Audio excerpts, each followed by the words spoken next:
شوهر میتواند که زنش را در لحد جای کند. یعنی در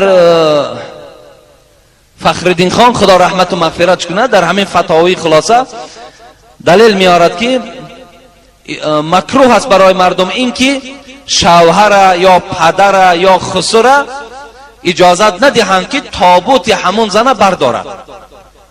یعنی بعضی انسان های هستند که نمیگذارند که شوهر تابوت زنش بردارد.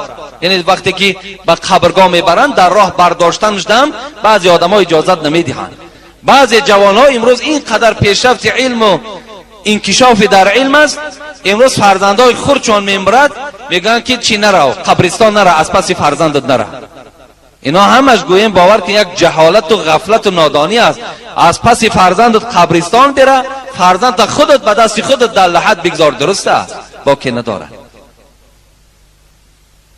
لیکن شوهر در داخل قبر در فتوا میارد که اگر محرمای زن یک جای باشند میتواند که زن در لحد گذارد، خودش تنها در لحد گذاشتش نمیتواند.